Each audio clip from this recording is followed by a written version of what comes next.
Better to be poor and honest than to be dishonest and a fool. Enthusiasm without knowledge is no good. Haste makes mistakes. People ruin their lives by their own foolishness, and then they are angry at the Lord. Wealth makes many so-called friends, but poverty drives them all away. A false witness will not go unpunished, nor will a liar escape. Many seek favors from a ruler. Everyone is the friend of a person who gives gifts. The relatives of the poor despises them. How much more will their friends avoid them? Though the poor plead with them, their friends are gone. To acquire wisdom is to love yourself. People who cherish understanding will prosper. A false witness will not go unpunished, and a liar will be destroyed.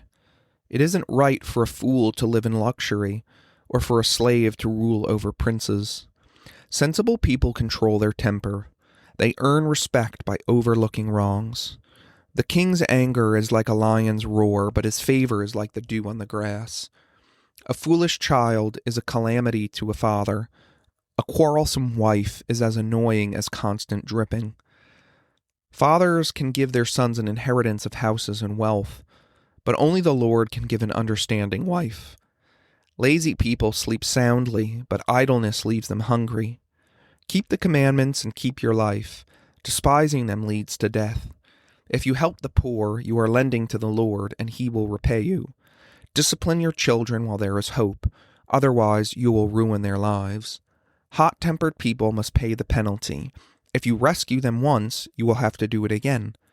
Get all the advice and instruction you can, so you will be wise the rest of your life. You can make many plans, but the Lord's purpose will prevail.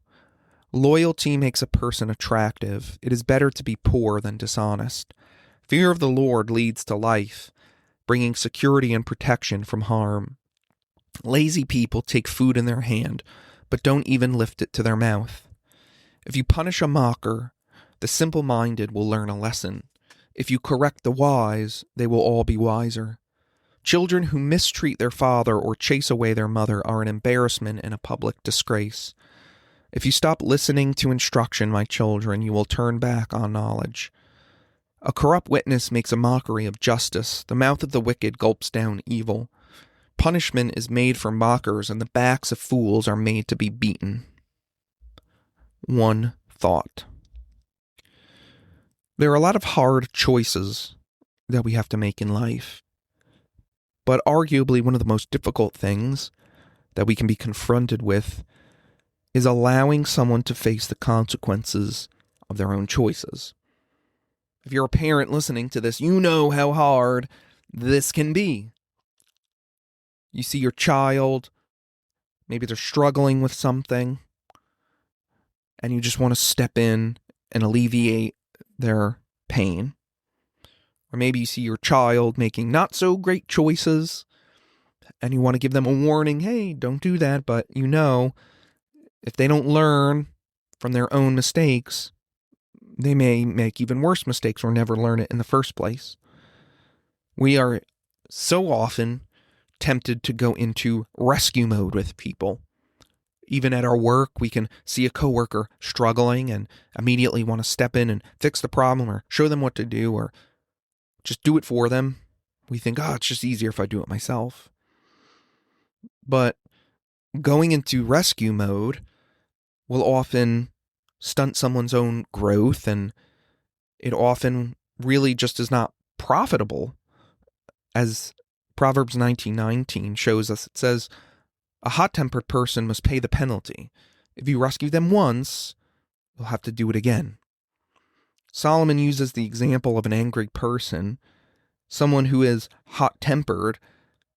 They can have the tendency to make a mess of their life and maybe even make the same mistakes over and over again. And Solomon explicitly warns us going into rescuing mode here, fix-it mode.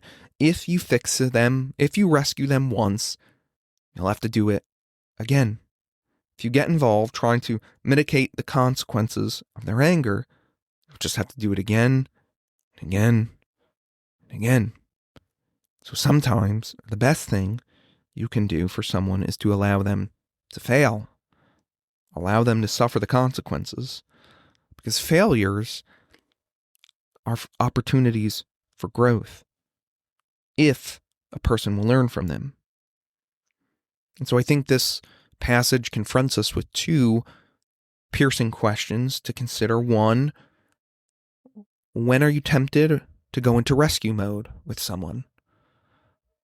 When are you tempted to go into rescue mode with someone? Have you done things in your life which are actually enabling someone to continue their poor behavior versus actually need to change? But I think the second question is even more convicting, which is, are we doing the same things over and over again? Are we falling into the same sins, the same traps? Are we like that hot-tempered person that must pay the penalty for their sins because we just do it over and over and over again? That's not pleasant to think about. But the wise person looks at their life, sees where they're failing, and sees it as an opportunity for growth.